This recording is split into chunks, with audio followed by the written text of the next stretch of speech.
মুসলিম সৈন্যরা কোথায় ক্যাম্প করবে? বিশ্বনবী হঠাৎ একটা জায়গায় ক্যাম্প স্থাপনের নির্দেশনা দিলেন। হাব্বাব ইবনুল মুনজির রাদিয়াল্লাহু তাআলা আনহু তিনি বললেন, ইয়া রাসূলুল্লাহ, অনুমতি দিলে একটা কথা বলবো। কি কথা? এই যে আপনি ক্যাম্প স্থাপন করলেন এখানে, এটা কি আল্লাহর আদেশে না আপনার ইচ্ছায়? নবী বললেন, আমার ইচ্ছা, এটা আল্লাহর আদেশ নয়। তাহলে ঠিক হয় নাই, লোকেশন সিলেকশন ঠিক হয় নাই। তাহলে কোথায়? হাব্বাব বললেন, ইয়া রাসূলুল্লাহ, ওই যে কূপ দেখা যায় ওখানে, দ্যাটস আওয়ার লোকেশন, ওখানে করলে ভালো হবে। কেন? বলতেছে, আমরা ওখানে ব্যারিকেড দিয়ে রাখবো, পানি আমাদের কন্ট্রোলে থাকবে, কুরাইশরা পানির অভাবে যুদ্ধ ছাড়াই মরবে, আমরা পানি খেয়ে যুদ্ধ করবো। সুবহানাল্লাহ বলেন।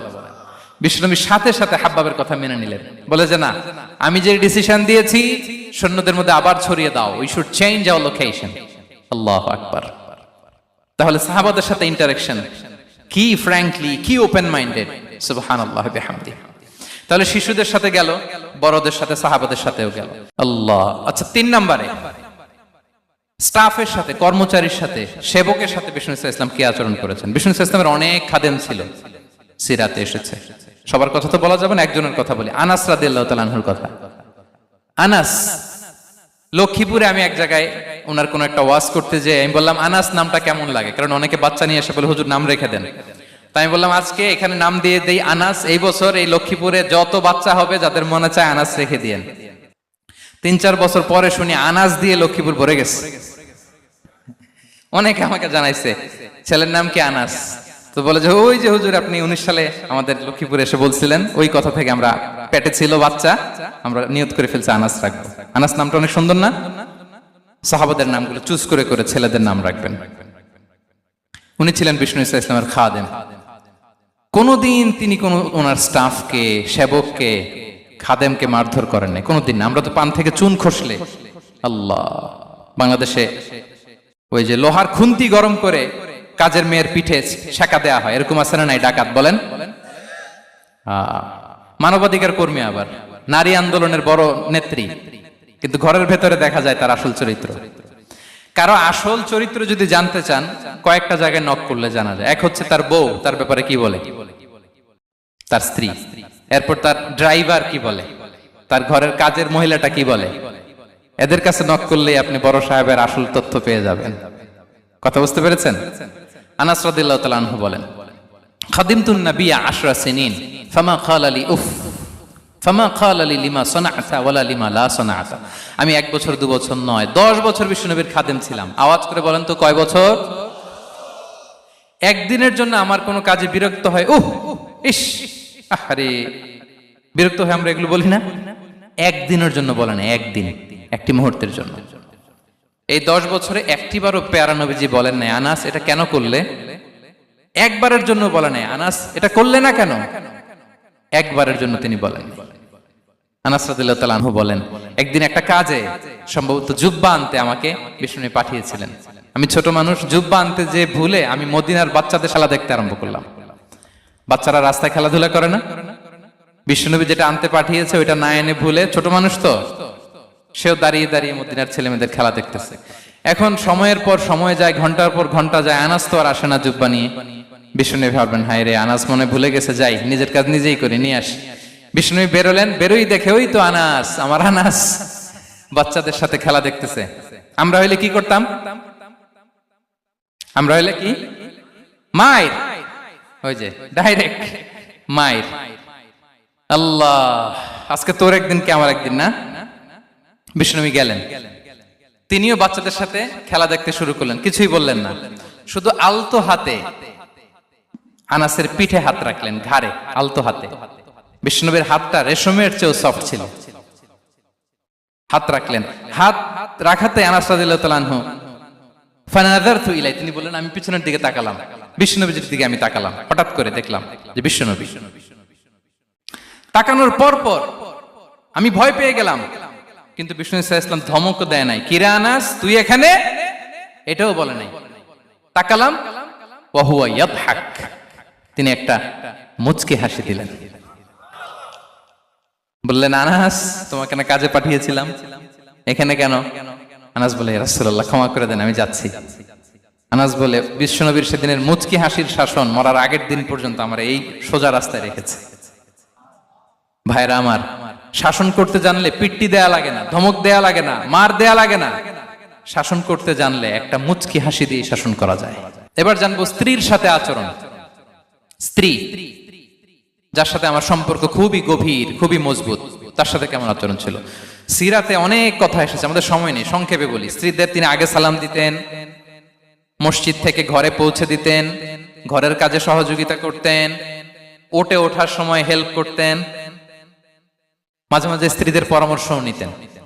আপনারা এগুলো করেন তো? করেন? এই যে আওয়াজ নাই, পেছনে কিন্তু ভাবিরা বসে আছে সবাই। উল্টা পাল্টা বললে এখানে উইটনেস আছে, খবর আছে আজকে। এগুলো করেন? করেন?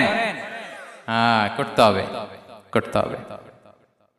বিষ্ণু ইসলাম নিজ হাতে ঘরে উটের দুধ দহন করতেন, রুটি সেকা দিতেন, কাপড় সেলাই করতেন, এই কাজগুলো করতেন। এবং আম্মা জান আয়েশা রাদিয়াল্লাহু তাআলা আনহাকে এত ভালোবাসতেন, তিনি বলেন, আমি গ্লাসের যেখান দিয়ে পানি খেতাম, পেয়ালার খুঁজে খুঁজে বিশ্বনবী ওই জায়গায় ঠোঁট লাগিয়ে পানি খেতেন। মাইমুনা রাদিয়াল্লাহু তাআলা আনহা বলেন যে আমি আর বিশ্বনবী এক বালতি থেকে মগ দিয়ে পানি নিয়ে দুজনে গোসল করেছি। আল্লাহু আকবার, কি চমৎকার আচরণ। এবং স্ত্রীদের নিয়ে তিনি সফর করতে বেরোতেন।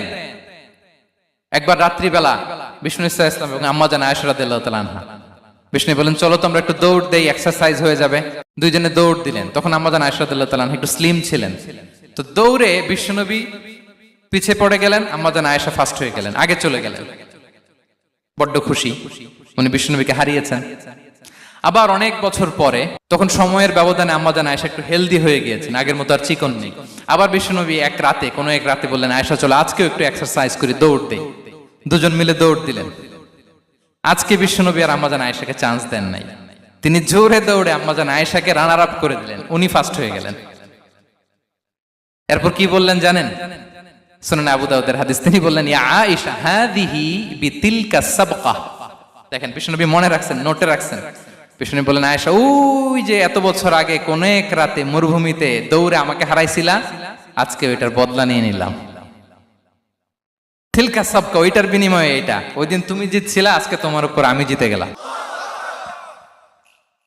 কি হৃদ্যতা ছিল, কি সম্পর্ক ছিল হ্যাঁ স্ত্রীর সাথে। তাই বলে মনে করবেন না যে কোনো মনোমালিন্য হতো না, হতো।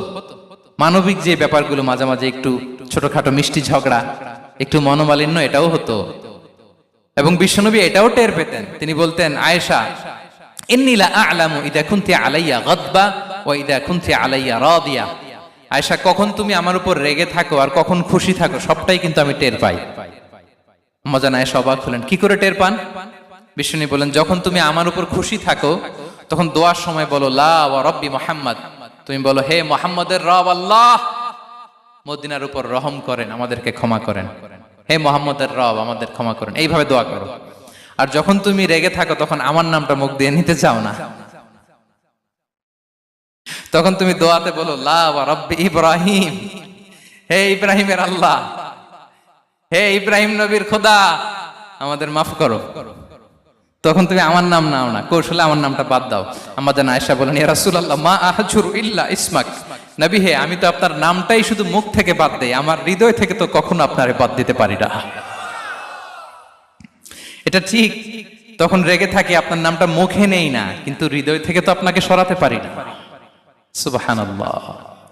এই ছিল বিষ্ণুবীর সাথে স্ত্রীদের সম্পর্ক। প্রিয় ভাইরা, আমরা যদি একটু দেখি প্রতিবেশীর সাথে কেমন আচরণ করতেন।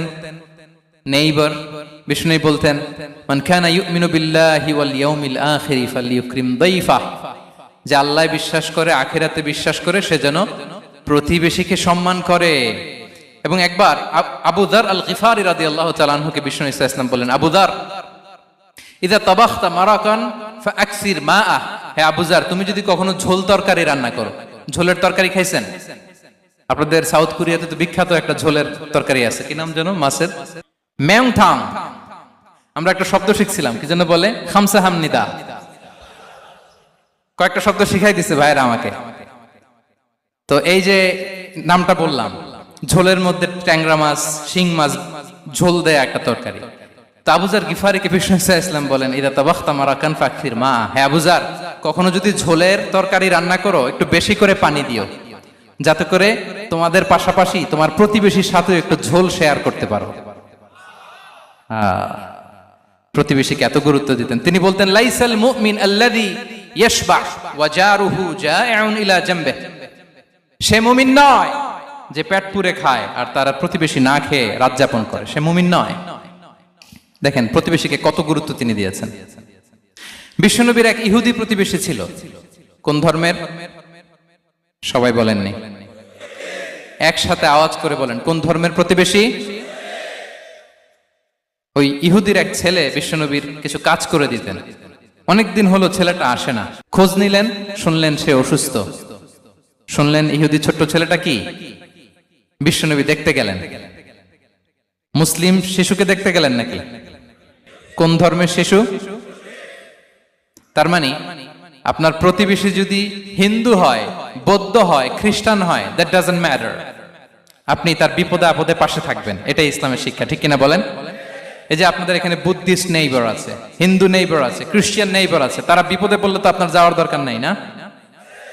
যাবেন, খোঁজ খবর নিবেন, ভিজিট করবেন, পাশে দাঁড়াবেন। আপনি যে তাদের খোঁজ খবর নিতেছেন, মুসলিম হয়েও আপনি এত চমৎকার আচরণের, এটা দেখেই অনেকে কালিমা পড়ে মুসলমান হয়ে যাবে। এটাই তো দ্য বিউটি অফ ইসলাম, ইসলামের সৌন্দর্য। বিশ্বনবী হিন্দু মুসলিম ইহুদি বাছান নাই, ছোট্ট ইহুদিটাকে দেখতে গেলেন। যে দেখে হায় রে, কাতর হয়ে সে বিছানায় মৃত্যু শয্যায় শুয়ে আছে। বাচ্চাটার মাথায় হাত বুলিয়ে দিলেন। হাত বুলিয়ে বাচ্চাটাকে, ইহুদি বাচ্চাটাকে বললেন, আসলিম, হে শিশু তুমি ইসলাম ধর্ম গ্রহণ করো। এখন ছোট্ট মানুষ, তার বাবা আবার পাশে দাঁড়িয়েছে, আব্বা কি বলে না বলে, সে নাযারা ইলা ওয়াজহি আবি, বাবার দিকে তাকালেন। তা বাবা বলে আতিয়া আবুল কাসিম, মানে বিষ্ণু ইসলামের কুনিয়াত, বড় ছিল ছিল কাসেম, তাকে বলা হতো আবুল কাসেম। ইহুদি বাবা বলল মুহাম্মদ যা বলে তাই করো। সাথে সাথে সে পড়ল আশহাদু আল্লা ইলাহা ইল্লাল্লাহ ওয়া আশহাদু আন্না মুহাম্মাদুর রাসূলুল্লাহ।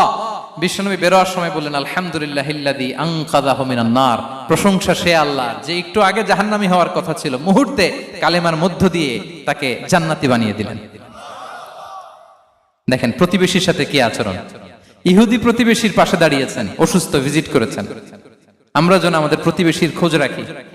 অভুক্ত প্রতিবেশী রেখে আপনি পেট পুরে খেয়ে তাহাজ্জুদ পড়লে ওই তাহাজ্জুদ আল্লাহর দরবারে যাবে না। খবরদার, খবরদার, আমরা যেন প্রতিবেশীর সাথে সুসম্পর্ক রাখি।